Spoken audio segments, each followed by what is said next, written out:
Yeah, g'day everyone. It's that time of the week. Welcome back to the TryPod Live with Winnie and Clarkey. We are here with you for the next half an hour to an hour to recap everything we've just seen in round 21. But more importantly, Winnie, we're here to keep you honest. And if you're not being honest, we're going to pull your pants down and put someone through the back of you, just like Wade Egan would. Mate, that was the best video ever. How are you going? Yeah, mate, always honest on this show, whether we have a bad week like last week or a really good one. I think, what did I say on Wednesday? We went into last round on a 3 best bet win streak, out of it on a 3 best bet lose streak, and here we are again on a 3 best bet win streak. We had a really good bounce back round, mate. We went 4-1 on best bets. We won the mixed matchup pretty emphatically. And I will just say what I'm really pleased with, and I'm not going to act like, one round doesn't make it a great season or whatever. I said last week it's a roller coaster. Part of the fun of a roller coaster is riding the highs, but no fear after round 20, because what did I get shoved down my throat after round 20? How could you go against the Warriors? Well, I went against the Warriors this week. They were very lucky to win. They didn't cover. How could you take the Roosters? They're done. Well, I took the Roosters this week. They were winning 36-0 at one point. And what was our other losing best bet last week? Went against the Titans. Well, I went against them again. And that went well. We went against the Storm last week. I wasn't afraid to go against the Storm again this week. So it's not a matter of just like blindly playing on the same teams or against the same ones till it comes off. But if you've got conviction, we know a week is a long time in footy, isn't it, mate? Yeah, exactly right. I think it's that conviction as well to sort of know that you were down the right path. You just didn't quite get it this week. But it is tough to stick to your guns, particularly when there's that outside sort of noise, criticism, call it what you will. I suppose it does make it difficult. I certainly feel it as well on my page, just doing general content, general coverage of the game. But certainly when there's money involved, I can see people get a lot more passionate. But let's kick off the round. Thursday night, it was the Dragons v Tigers. Dragons win this one 18-14. Went with Zach Lomax for my MVP, had that miracle try assist there, which in the end did prove the difference between these two sides. A tough watch, though, and I think we all expected it to be a tough watch. We expected a tight one, but we didn't necessarily expect a high-quality match of footy, and we did get that. Dragons double the ineffective tackles from the Tigers, and the Tigers did have 6 line breaks, where the Dragons only had 2. But I look at the Tigers making those line breaks, and it kind of reminds me of the Roosters the previous week against the Storm, where they had those line breaks, but they're so low on confidence that for one reason or another, it just doesn't come off. And that's what we saw with the Tigers here again. Don't really have too much more to add, Winnie, aside from I'd probably like to have this 80 minutes of footy back. I did get my tip wrong. I went the Tigers because I thought Dragons would win, and I was just so unsure. But your thoughts on this game, please? Yeah, if I have a regret, it was probably this was a good opportunity to play unders, because you're two teams who you can't trust their defense, but they were going up against teams that don't have good attack. And you actually had something that you won't get every week with these sides, which was max effort, because it was the Spoon Bowl. And it was clear they were both desperate to avoid defeat here, because it has pretty much sealed the Tigers' fate of getting the spoon. Remember, you could have got them like $13 for the spoon, repeat spoons on our season preview through Toppy. Or the Dragons, I think, would have dropped to bottom, or at least equal bottom with the Tigers. So I wish I played unders, but then I think there was 26 points in the first half. I think the Dragons scored right at the end of the first half, and I was like, oh, well, I'm kind of glad there's actually been more tries in this than I hoped, but it did totally tighten up. And I just had the same point as you, man. You mentioned Lomax, like pretty maligned character throughout his career. This season dropped. He has some mistakes in his game because he does some, tries to get a bit cute or a bit tricky sometimes, but you have to hand it to him. It was 5th tackle. The Dragons were down. He gets stonewalled. He's moving backwards. He throws the defender off him. It draws in another one. It gets a flick around the corner to Ravalawa. As you said, to win, that's the difference between winning or losing the game. Take your hat off to an outstanding play. I think, what did you say in your post-match post? He was paying his taxes with that play. Bit of an inside joke for those that listened to the recap show following the time. It was a deep cut. I liked it. Yeah. Me and Lomax have, not so much me and Lomax, actually. Lomax and the Titans have got some funny history there, but he is extremely talented. It was only a few years ago, Brad Fittler said he's the talented one or the gifted one, and an Origin debut loomed large. from there, inconsistent, but at his best, we saw what he's capable of. This next one was a roller coaster. It was the Warriors v Raiders over in Auckland, New Zealand. Warriors won 21-20. Of course, for my MVP, I had to go Sean Johnson, which is great for my Dally M prediction. He does lean more towards the potential medal there. But Warriors, man, cruising to a comfortable victory. And did they want to give their fans a mini heart attack? Because they're finished. They really fell asleep in the last few minutes here. Shout out to Nicole from Wiki, a sponsor of this show. He had a great same-game multi on this one, which involved Jack Whiten scoring.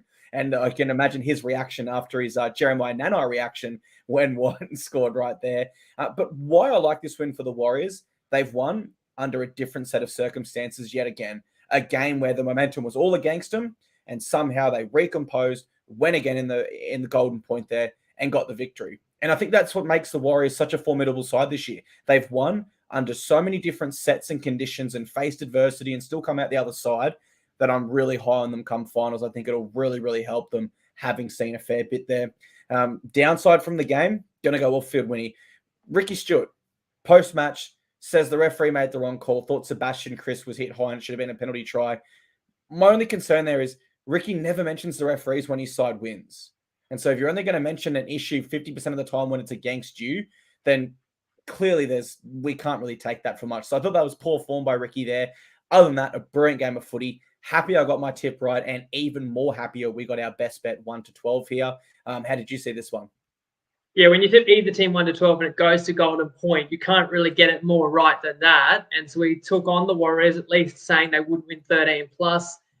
And at one stage, they did actually, I think, have a 14-point lead. So we did need the Raiders to show some fight. But I think we absolutely deserve the result we get here. And what I didn't like about this game, me personally, was I backed the Raiders head-to-head as well. I liked them over $3. And then I went, well, as I said on the pod, I don't think they're going to win big. So I went Raiders 1-12, which was $4, and it would have been a miraculous win. Obviously, the Raiders ended up scoring 2 tries in the final 3 minutes and a try on the siren. We didn't need those tries to win our bet anyway. They were down 10. I do think Ricky has a point. I mean, after the Raiders were down in the first half, they were going to hit the front. So I do want to talk about that moment where the Raiders are arresting momentum and they've gotten a quick play the ball. I think Chance was involved in the tackle, so Fogarty's seen it, chipped over the top. The bounce is up for Kris. He's going to score for all money. Now, he does get hit in the face. I've talked to some Kiwi followers who, of course, didn't think it would be a penalty try. They said, look, it's a ball chop, and it's grazed the face, more so than he's been smacked in the face, and that's why he dropped it. And I agree. So it would be a very harsh penalty try. But I was pretty incredulous because the bunker looked at it, saw the smack to the face, and said, well, Tenny Lesniak is just attempting a tackle. So now you can hit it. You can hit high if you're attempting a tackle. I thought, that's your way to lie out of giving it because you didn't want to give a penalty try against the home Warriors. Let's be honest. But it would have been harsh. So instead, let's just say Kris probably needs to hold that ball anyway, or let's give credit to Tenny Lesniak covered 50 meters across the field to be there to challenge for it. And the call goes his way, but he made the play. Not only did that take 6 points off the board for the Raiders, they would have been in front at halftime. It gave the Warriors a 7-tackle set. The Warriors scored on the final play of that set. So it was a 12-point swing in my mind. Suddenly the Warriors are going in at halftime. Must have been up 8 instead of would have been trailing by 4. And then, as you say, I think the Warriors did enough to kind of win the game. We can talk about Johnson at the end. They essentially had to win the game twice off his boot. But I thought Egan and Harris in the middle, 100 tackles combined, awesome. I thought Fogarty's kicking game in particular was a little bit off a couple of times with the wind at his back, including in Golden Point, bombed it too deep and, allowed the Warriors to mark it in the end goal. That gives them the 7-tackle set. It won the game. But, it was such a hard-fought game that you're working so hard for field position. I thought the Raiders let the Warriors off the hook with a couple of Fogarty's kicks there. I'm trying to think as well. There was a Whiten kick out on the full. Yep. And if you want to keep talking about kicking, Jared Croker had kicked 24 of 25 going into those final 10 minutes and missed 2 shots. in the final like 10 minutes. You get either of them, you win the game. And like, it'll be very interesting to see what the ramifications are of this game, in a few weeks, because it could be the Raiders sitting in the top 4 right now and the Warriors on the outside looking in. But they're just having one of those seasons, aren't they, where they seem to find a way to win these, and you have to give them a lot of credit for that. And, you actually got to love seeing the crowd so exhilarated getting to watch this exciting finish. I'll tell you what I love most about this game was actually afterwards, they played the team song at the stadium through like the big screens, and the whole crowd sung it with the Warriors. I've never seen that before. I've never seen the entrance before where they turned off all the lights, and they did it on their first ever game, I believe, but we haven't seen that recently. So the Warriors are doing some really cool things at home here. Quickly on the Dallin Watene-Zelezniak incident, I think where the refs come undone is they go to the terminology, it was direct and forceful. But if you look at the word forceful up in the dictionary, it's completely subjective and up to interpretation. And it is a difficult one for them to nail consistently. But having such an open-ended rule interpretation, it does make it difficult to apply that consistently, particularly in this instance for Ricky Stewart. Let's move on to the Rabbitohs v Broncos. Broncos win this one 36-20. For my MVP, I went Reece Walsh. Thought he was brilliant in his return at fullback there and added a lot of X factor like he did for the Maroons in Origin. I will say this. As soon as Latrell was ruled out, I immediately had concerns for our best bet in the same way that I had with Teddy the previous week for the Roosters. For that game, though, I knew the Roosters have a really great replacement in Joey Manu, who was magnificent for the Kiwis there in the World Cup. And let's not just say Blake Tough isn't a solid option at fullback, certainly not in the same league as Joey Manu. So immediately going into this, I had a bad feeling all the way. And I just hate it, Winnie. I hate that he was named, Latrell Mitchell was named. If you're not certain, put him in reserves. Give the punters that fair chance, right? Because as Peter V'landys said himself, the game is entrenched with gambling right now, and he thinks that's a good thing. He said that gambling adds entertainment to the sport, which is a good thing. Those are Peter V'landys' words, the ARLC commissioner, not mine. And so if we're going to acknowledge that people are invested in a sport and putting their hard-earned on the line, we've got to have some guidelines around when you can name a player and when you can't. Maybe he genuinely was a very last-minute thing, but I was still disappointed he was named and not put in reserve. Interesting game, though, because you think when the Bunnies are at full strength, which we thought they would be with Latrell, they smashed the Broncos earlier this year at Suncorp. And so there was reason to believe they could do that again. Now Broncos have beaten them quite comfortably. South scored a few tries in there late that kind of make that result a little bit more towards their favour. But if these two sides are to meet again in finals, it's going to be such a tough game to tip, regardless of where it's played. We've seen Bunnies beat them now. We've seen Broncos beat them. It's going to be in Queensland. I mean, they're so far part of the ladder. So Brisbane will have that edge for sure. Yeah, you're right. They would have to climb up into 5th or 6th to get that home final, which for the Bunnies, they're actually out of the 8 now. They are outside of the 8. And this is why I had them as fringe contenders in my contender graph. You cannot say they're prime contenders with their current ladder position, but we do know on their day they can beat all the prime contenders. The Bunnies have to work their way back into the top 8. I like to think they will. But your thoughts on this one? And ultimately, you'd have to say a pretty disappointing best bet with the late-minute withdrawal from Latrell. Yeah, so this is my only losing best bet. Sorry, I kind of cut you off to correct you because you said if they meet in finals, depending on where it is. There is actually a scenario like the Rabbitohs, who I tipped to make top 4 on Monday. I wouldn't have tipped that necessarily if I knew Latrell wouldn't play this week, right? But anyway, that's how it goes. I think they're capable of getting into the 4. They got dealt some good luck the following day with Melbourne, the team most likely that the Rabbitohs will have to displace, losing to the Knights. So if you think about it in those terms, the Rabbitohs actually made ground on Melbourne because the Rabbitohs had a tougher game this week than Melbourne did. So to actually match Melbourne's result makes it more likely they could leapfrog Melbourne than it did going into the round. So just bear with me. If Souths were to get to 4th, and let's say Souths was to win their first week of the finals matchup, Souths could host a prelim.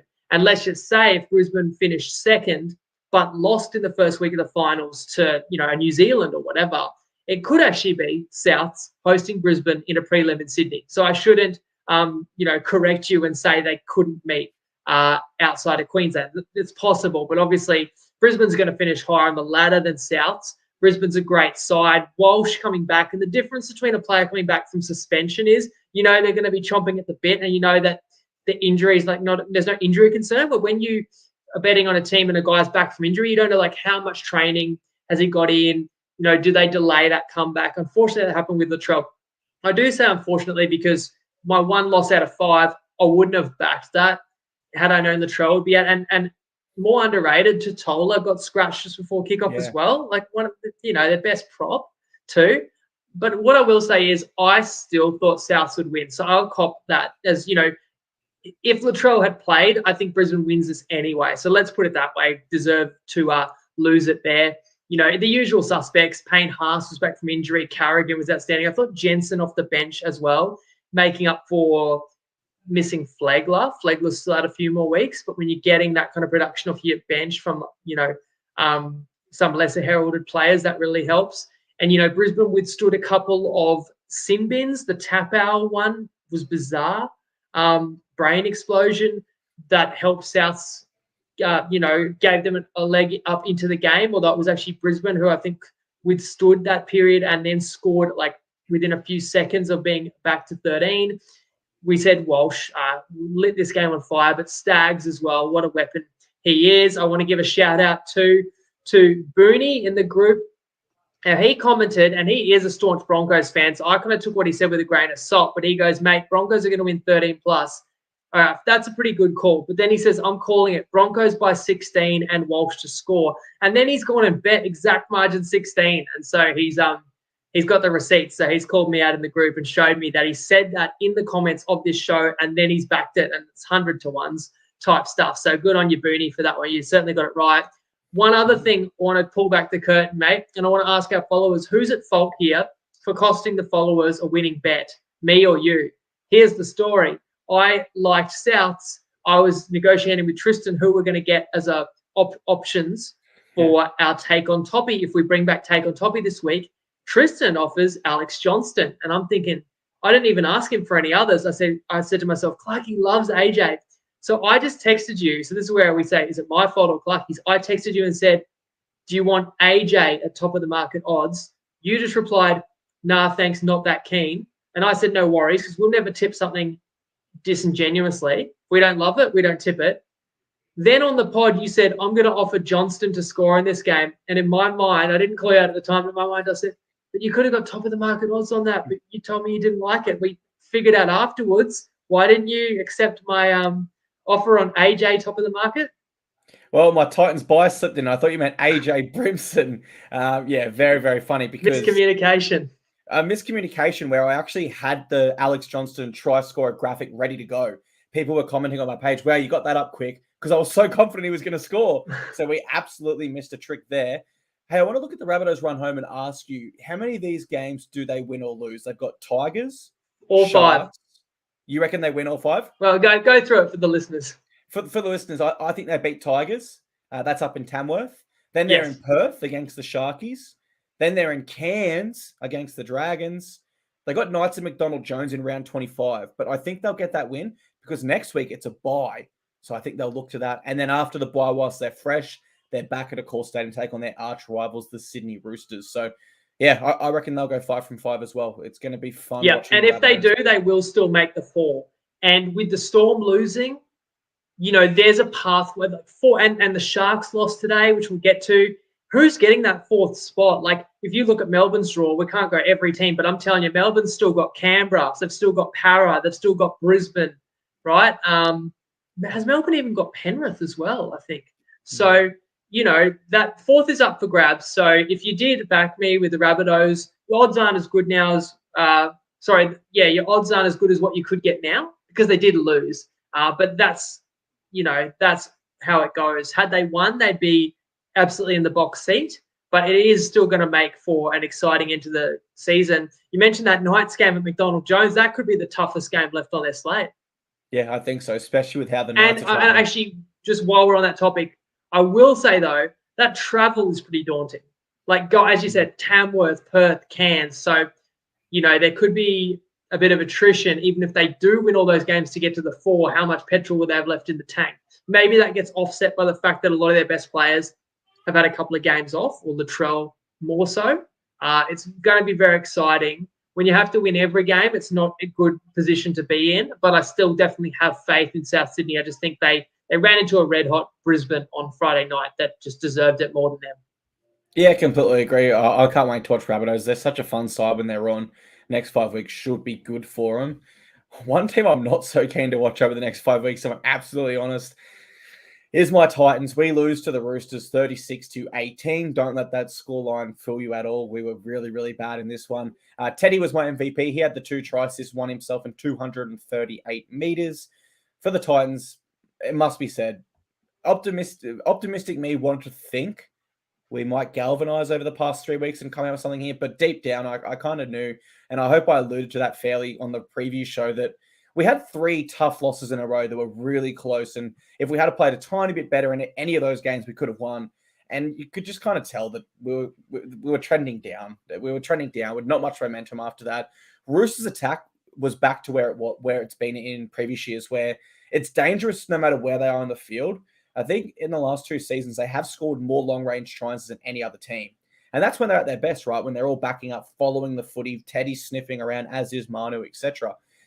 I will say for the Roosters, I do want to see this against a side other than the Titans who are down on confidence before I can well and truly say that their attack is back and their season's still alive. At this stage, I still think that their season is over.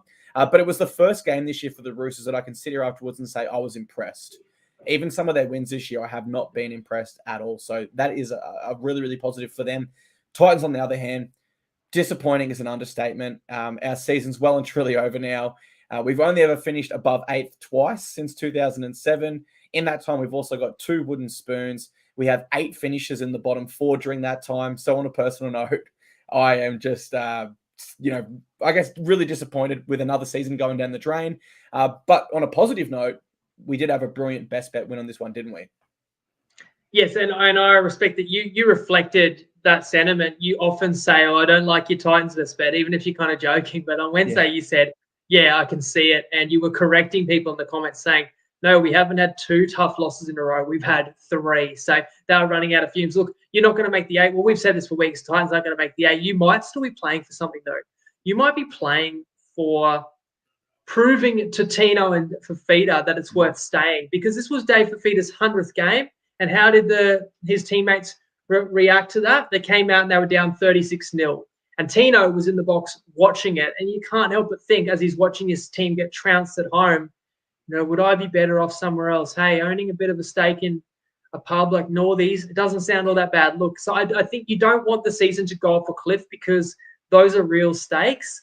It is kind of funny. You said exactly at the moment that Harry Potter, who often comments, we appreciate it, commented, Teddy finally pulls his finger out of his ass. You commented Teddy was sniffing around. So it's just great timing there. But Teddy obviously back, and we mentioned he'd been criticised a lot for being rested, even though Robbo said it was his call.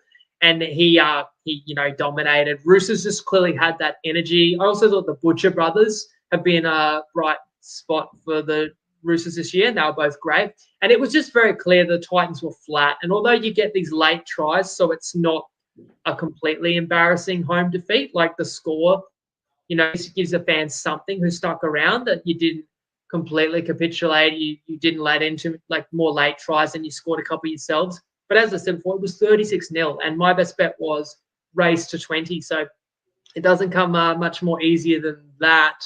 And it does keep the Roosters on life support. They may need to win every remaining game, but those teams that were kind of 6th, 7th, and 8th in the ladder, Eels, Sharks, Rabbitohs. The Rabbitohs aren't missing the 8, but just, they all lost.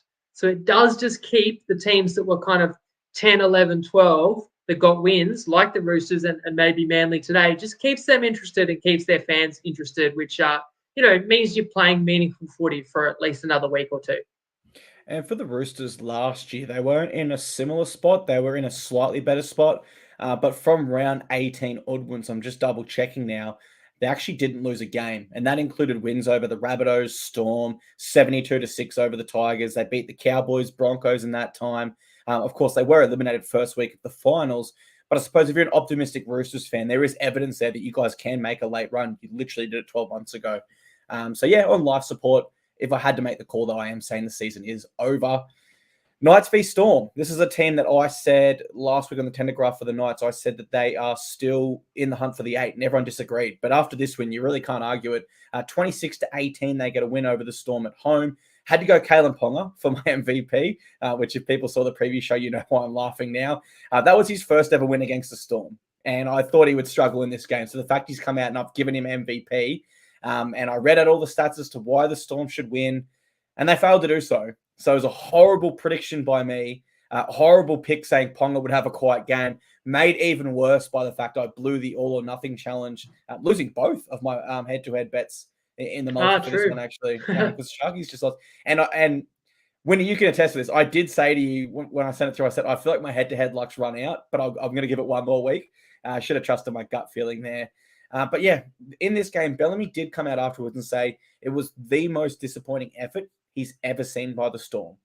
And hindsight is brilliant in betting, right? Because if you know that the Storm are going to play that poor, that their coach is going to say it's the most disappointing effort, and you know that low in motivation, you don't touch it at all. So I chose to tip the Storm still, so I'm absolutely going to wear it. Horrible tip, horrible call on Ponga, horrible all-round for myself, but still big positives from this game in yourself because we won well, you could say 2 best bets, but at least 1 best bet on this game through your beautiful pick on the Knights, right? Yes, the 1 best bet, the Knights with the plus, but also the mixed matchup where we took the Roosters. They put 36 on the board, so pretty safe. But when the Storm did race out to 12-0, I was gone, you typical Knights. Like, AOB can't get his team up for a big game because it was a bit ominous. The Knights make a line break down the left at 0-all and then drop the ball. Okay, fine, you blow a chance. Nobody reacts. Meaney picks it up and runs at the distance 70 meters, and you see players pointing, you tackle him, no, you tackle him. I'm going, oh my gosh. And then the Storm scored again, and it was not even a line break, just a barge over.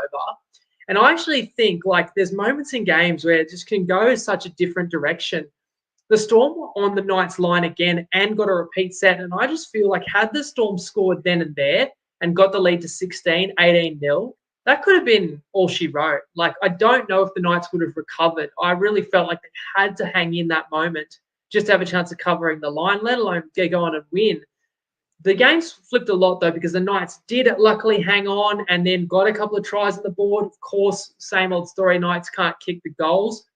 Then the game really swung when Sims was sin-binned. The Knights scored twice. He was sin-binned with 4 or 5 minutes to go in the first half. The Knights scored twice before the break and once again after the break, which meant it was 4 straight tries, leading 24-12, and the Knights had the ball in attack again. And then I thought the Knights could have put the Storm to bed and could have actually won big. Had they scored when they were up 12, they could not ice it. The Storm got back in the game and cut it to 6, and it was anybody's game. And then funnily enough, the Knights, who are trying to protect that lead, but they go for a field goal when they're up 6 to, try and get that 7-point lead and get a stranglehold on the game. Can't get the field goal off, but there's a penalty for offside, markers, offside defenders putting pressure on the field goal. So this is a trend. Obviously, this is either been penalised or been criticised for no penalty the last 2 rounds. So it occurred here, and it handed the Knights the game because they got the penalty. They took the 2. Can't help but feel they're doing just enough to not make the 8, but they're another side that stays interested and have 1-3 on the trot. They're doing enough to not make the 8, but also enough to save Adam O'Brien's job, which could be a worst-case scenario for Knights fans. You mentioned Ponga, but some in the forward pack too. I thought Fitzgibbon and Frizzell, both your second rowers, were outstanding. And Phoenix Crossland, he is only a makeshift 9, had a cracking game as well. And the Knights are finally kind of putting together what I was hopeful they could do a bit earlier this season. You have to wonder where their season might be as well if Kalen Ponga didn't miss so many weeks, just because he is so important to everything they do, their structure. But also if he was at fullback the whole time instead of this. Well, they did the same with their previous coach, Nathan Brown. They wasted a season by trying him at 5'8". Just keep him at fullback. It seems that simple to me. Ironic that Tarek Sims was the one that, I won't say cost the Storm this game, but certainly hurt their chances badly because Knights fans really dislike him. 2015, he was basically saying, he loves where the Knights is going. He wants to be a part of them. And then a few weeks later applied for an immediate release to go to the Dragons. And Knights fans have not forgot that at all. You could hear it not visibly, audibly through the TV as he was sent off there. Cowboys v Eels. Cowboys win 24-16. MVP Scott Drinkwater again. I believe that's the 4th week in a row for Drinky. And if he's still eligible for the Dally M, I've got to do a little bit more research into it because the rules did change this year. I think I've found it out fully, but if he's still eligible, you'd have to think he's right up there in the Dally M market. Him and Ponga are just in insane form at the moment. I was keen on the Cowboys here, and I think they've shown exactly why. They extend their winning streak to either 6 or 7 in a row. They were just better than the Eels in every single area. Really, for the Eels, outside of Moses and Gutherson combining for some brilliance right there, they didn't really offer too much against the Cowboys side that defended, and we know plays very, very well at home at Queensland Country Bank Stadium. 32 offloads for the Eels. 14 of those came through Gutherson and Cartwright. So they were trying, but I wonder if the Eels were just trying a little bit too hard because at their best, their attack, the offloads help, but it's also very calculated, structured, backline set plays that give Simonson and Penasini, their powerful centers, some time and space. And they just seem to be really frantic in this one. Never really calmed down enough to get into the groove of the game. Whereas the Cowboys only had 6 offloads, and their attack definitely was more measured and careful, really patient, and that suited them as well. Interesting to see where these sides go over the next few weeks when you look at that ladder prediction. And for the Eels, their wild card is Dylan Brown yet to return. But yeah, interesting game here. How'd you see this one? It goes back to last week, how fortunate the Eels were to get that win over the Titans, how precious those points were, because this one was always going to be a tough task. Only thing I'm annoyed about, but I just want to really point out the value in getting the best line available. Remember I said Nicole tipped -3.5 with the Cowboys, but by Wednesday it was -7.5. And I was still like, man, the Cowboys are still going to cover that. But I feel like you've lost a lot of key points there. Like, do I take it? Do I not? But I knew I'd be quite surprised if Para made it a close game of this. And I'm going to get to, obviously, the Cowboys, I was technically right. The Cowboys did still cover the later line. They did win by 8, but only because of what happened at the very end.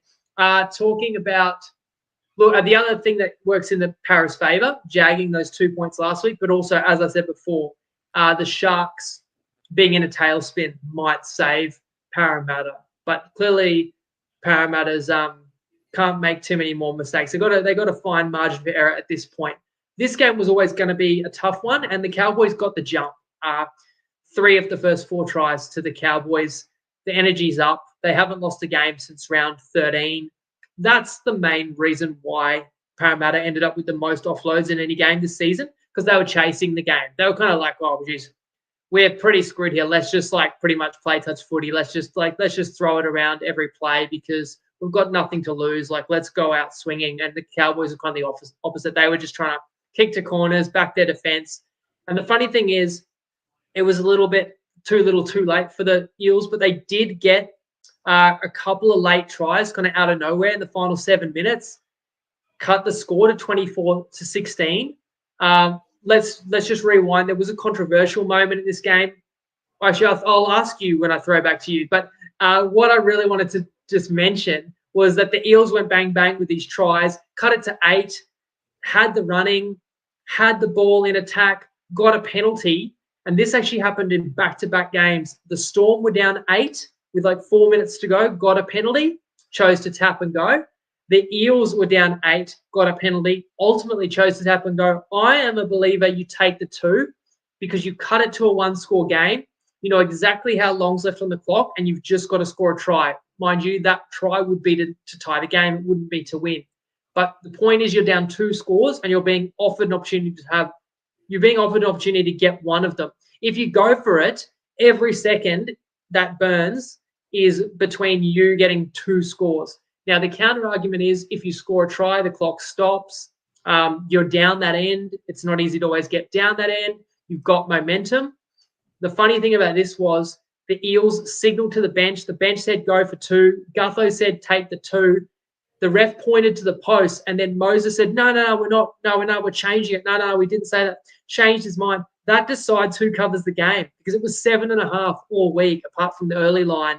So if you had Cowboys -7.5, you're going, oh, my gosh, they're going to win by 6 on a late penalty. And then you actually had to still sweat that set where Simonson went bloody close and dropped it a metre short of the line. or Para could have maybe shocked the Cowboys, but you ultimately survive on that. A negative for the Cowboys, Nanai injury, I haven't heard. Nane, I should say. Shoulder, it didn't look good. That could be pretty consequential. And then I agree, Drinkwater is untouchable in my man of the match. And I will throw back to you, Clarky, as well. Val, after putting on one of the hits of the season on Olaquadu last week, he took another scalp this game. It looked to be all good, but on closer inspection, it was ruled a penalty and a sin bin. I thought it was initial contact fine, and then Moses whiplash kind of brought his head down onto Val's shoulder. So I thought it was pretty harsh, but it was a tough one for the refs to rule on. Really tough, but I agree with Todd Payton here. I sort of said the same exactly as I was watching this. He said it definitely wasn't forceful contact to the head, because at the speed Val was coming in and the speed that Mitchell Moses was coming in, if that is forceful contact to the head, he is going to hospital, or he's at least going off to get a HIA assessment. I thought it was good contact on the ball, and the whiplash made it look worse than it was. Absolutely, I agree with Todd Payton. Again, if it looks bad, it's got to be a penalty, right? And we've just gotten to this point of the game. If Mitchell Moses gets up there and doesn't carry on like he did again with the Tino incident against the Titans, we don't look at it again. But because Mitchell Moses has to lie down, cry foul, the referees give him his way, and he does this week in, week out. And I don't want to get too negative on Mitchell Moses, so I will just say that. But in this game, I actually gave out a tip I was watching the game with a family member. He said, what's your bet? I said, Drinky and Nanai anytime, Cowboys minus 9.5. So they were equally frustrated with the late tries that they backdoored. Yeah, the Cowboys knew they'd won and just slacked off a little bit in that last 10. And I guess it's the thing with line betting. The last 10 minutes is still a crucial period. Let's move on to Sunday footy. That happened in a lot of games this round, didn't it? Like a lot of late tries. But I think you're spot on just with the Moses thing. Like if it's direct and forceful contact to the head and he milked it and said, I got hit high, you shouldn't be able to have it both ways. You should have to go off for an HIA because we want to get milking out of the game, right? So there should be a downside to saying you've been hit high. Is that how did he not have to be assessed during that period of the game? And if we're being consistent, it's also a send-off at that point. If you sprint out of your line and make a careless high tackle to someone's head, that's a send-off via the rule book. So really strange situation all round that I just think, unfortunately, the officials did get wrong. Let's move on to Sunday footy. It was the Panthers v Bulldogs. Panthers win this one 44-18. My MVP was Brian Toto. Really powerful momentum in his start to his set. Scored 2 tries. Cleary and Luai, 5 try assists between them as well. They were brilliant. Basically, the result we all predicted. There's not too much to discuss here. It was a great return for Nathan Cleary in his 150th NRL game. And for the Bulldogs, it's round 21. And I know there's some injuries and some flus in the club and stuff like that, but they still don't know what their best spine is. They still don't. Burton's back at 6. Marnie's off the bench. Avarillo's from fullback into the halves. Hayes Parham's back into the side. Kyle Flanagan's a hooker, named at halfback. What is going on? You can't be at round 21 when you not know what your spine is and expect to be a competitive side. You just can't. And I think that's, from the outside looking in, I obviously don't know the internal works of the club, but that does look very amateurish. You can give them a little bit of leeway because of the suspensions and injuries, but I still think it's amateur hour at best. Panthers have a nice run home now. They've got Storm Cowboys, so they do have some tests in there, but they've also got some real confidence builders, teams that they should just absolutely steamroll. Bulldogs might not win another game until round 27. They've got a pretty tough run from here. Round 27, they do versus the Titans. That looms as their most likely win. A real positive for this game, though, was the Panthers having the 5 tries at halftime. We needed 7 tries all up for the best bet, and I'm guessing you felt pretty confident headed into the break.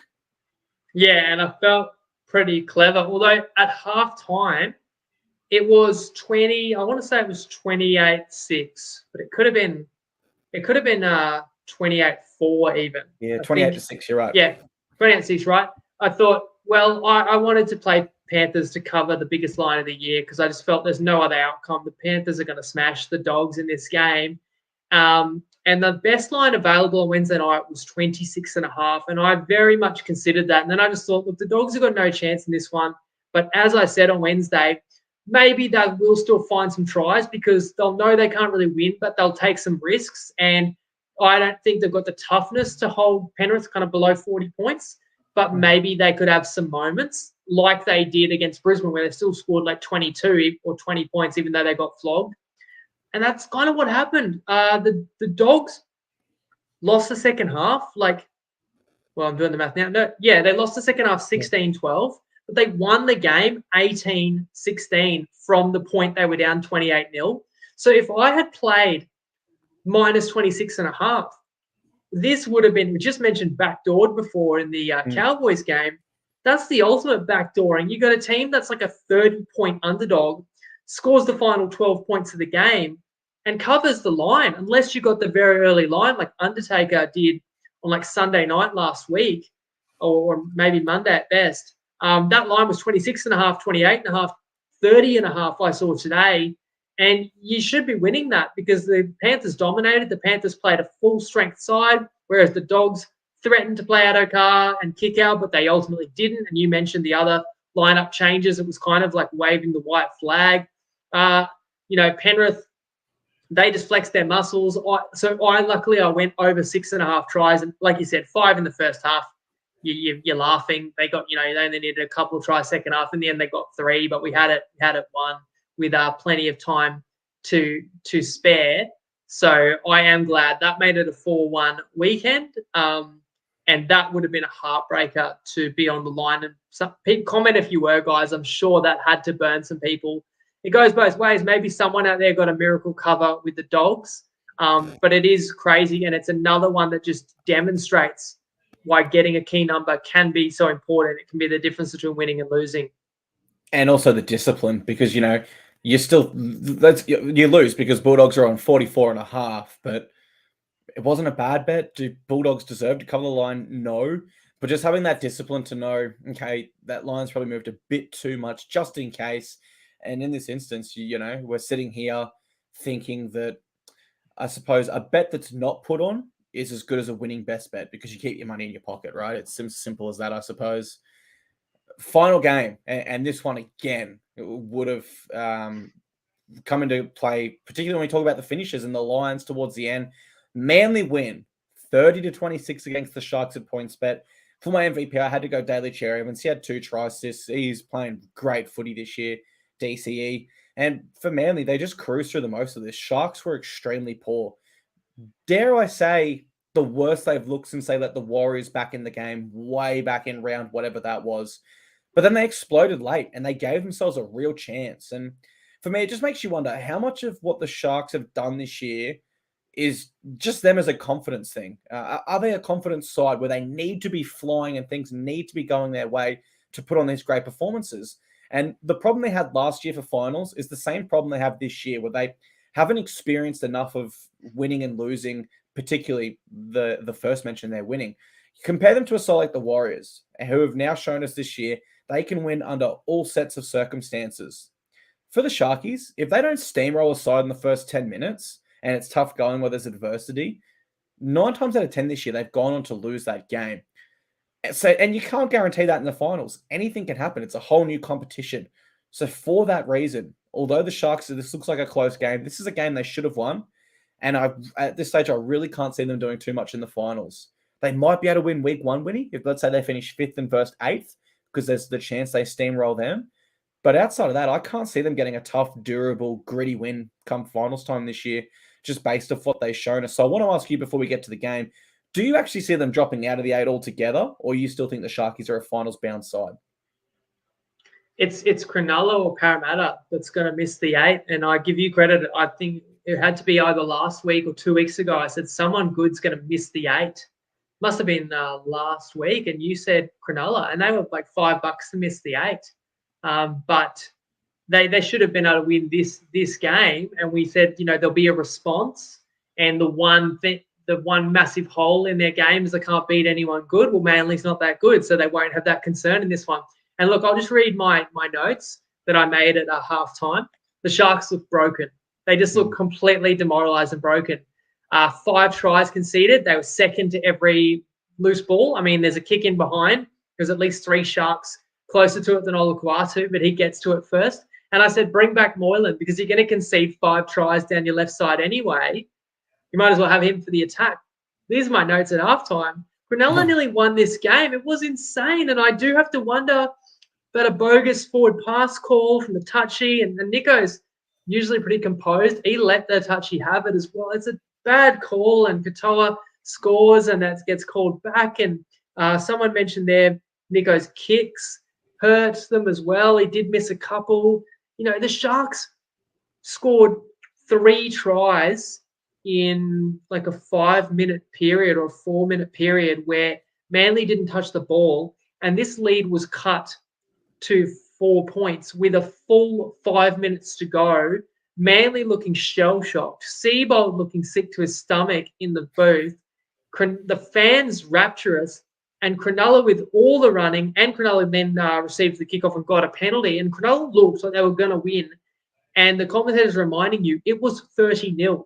So this would have been like the biggest comeback win we've ever seen. It so nearly happened. And in fact, remember at the very end on fifth tackle, there was a bit of broken play and an offload, and Kennedy came up with the ball. They were going to score. Yes, they were going to score out to the left, I reckon, for sure. And he went in and kicked for himself.